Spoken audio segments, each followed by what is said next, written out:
Hello, my name is Yejun Hong. I'm a medical student in the University of Calgary, and our team is here to explain the Behçet's disease. So Behçet's disease is a form of vasculitis that can affect various organ systems, and this disease, which involves systemic inflammation, can lead to numerous inflammatory processes across the body. And some of the symptoms that it presents with involves the end organs, including the eyes. So as you can see in the picture below there, this specific form of vasculitis can exert its effects in the joints, the skin,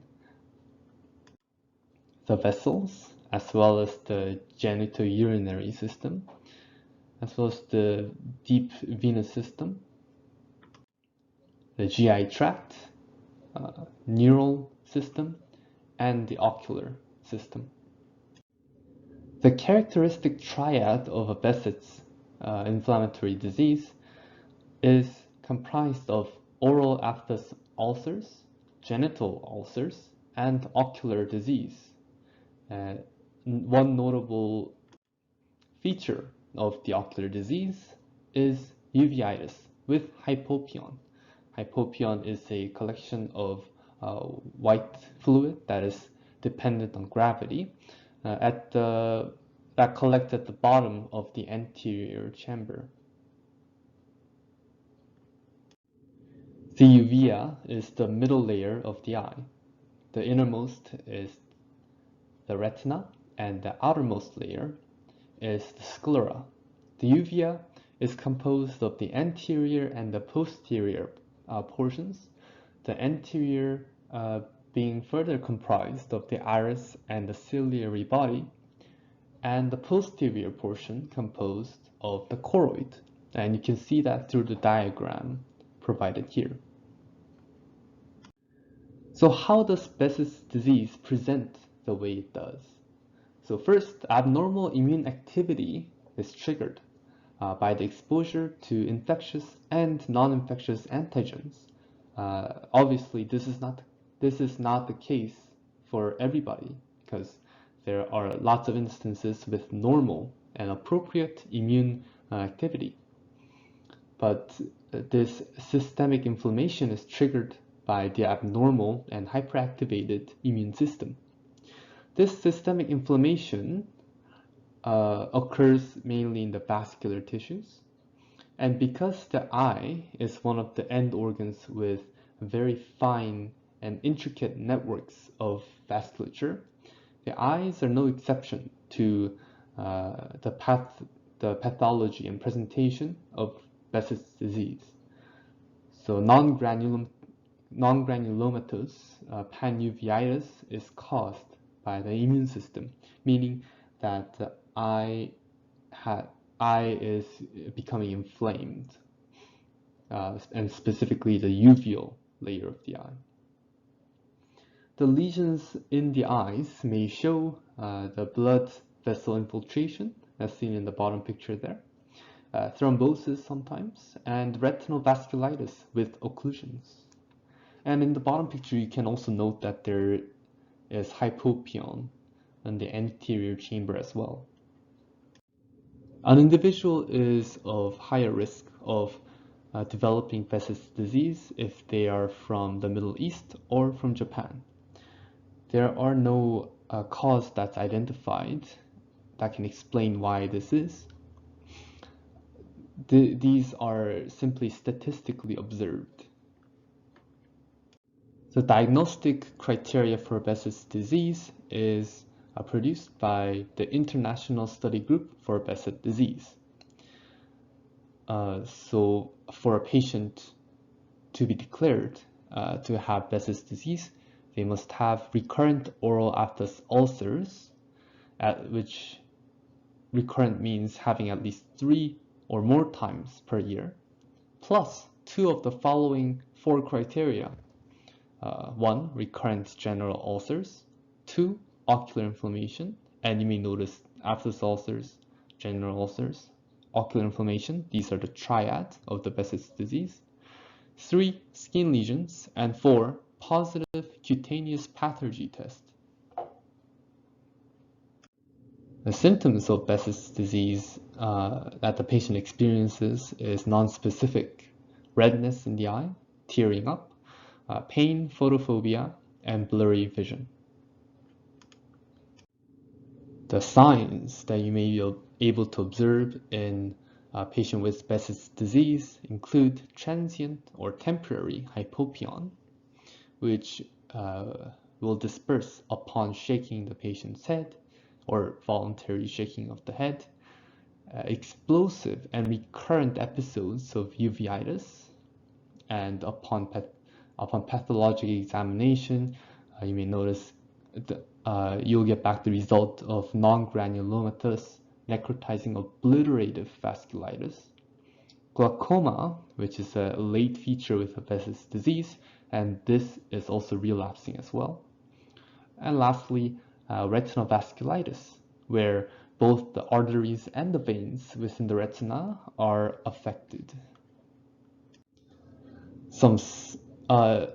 Continuing on with the signs, some of the non-ocular manifestations that can occur throughout the body include oral aphthous ulcers, as we've discussed, skin lesions, as we've discussed. These may present as pustules, but they are sterile in nature. It's not a result of immune system fighting off pathogens. And erythema nodosum may also be observed. Genital ulcers, systemic vasculitis, and neurologic signs, which includes headaches, strokes, and nerve palsies. If you want to know more about these nerve palsies, check out our cranial nerve palsy series. And nephrotic syndrome can also occur. And this nephrotic syndrome is a renal disorder and can be defined as a diagnostic triad, which is edema, proteinuria of more than 3.5 grams per 24 hours, and hypoalbuminemia of less than 30 grams per liter. Furthermore, amyloidosis, which is another infiltrative disease, myositis, and epididymitis for males can be some presentations of the Behçet's disease. Some complications of Behçet's disease may include BRVO, vitritis, and cystoid macular edema. Differential diagnosis for Behçet's disease can be broad, and we are focusing our attention on the inflammatory diseases because Behçet's is an inflammatory syndrome. So first, we could look into diseases that are HLA-B27 positive, like anterior uveitis, reactive arthritis, psoriatic arthritis, as well as Angst-Bonds. Sarcoidosis can be an alternative diagnosis. Lupus, polyarthritis nodosa, and granulomatosis with polyangiitis can also be considered and ruled out. However, these diseases have their own constellation of characteristic symptoms, and with thorough and skilled physical exam, these can be confidently ruled out. So, with a patient with potential Behçet's disease, do a complete ophthalmic history, perform a slit lamp exam, paying attention to the anterior chamber for hypopyon and inflammation. Look at the iris, vitreous, and the retina. In the mouth, observe for any aphthous ulcers. Look at the skin for sores and pustules. Check the joint and ask the patient for any history of arthritis or arthritis in the family. In different clinical scenarios, the patient's genitals can be observed in cases of specific complaints in the genitourinary systems. look into the GI history and see if the patient has also been experiencing abdominal pain, diarrhea, and bleeding. Make sure to rule out inflammatory bowel disease. There are no pathognomonic lab tests that will reveal Behçet disease. This is a clinical diagnosis, which as we've seen before from the diagnostic criteria, is determined by the inspection of the patient. What would be helpful, as demonstrated also by the criteria, is the pathology test.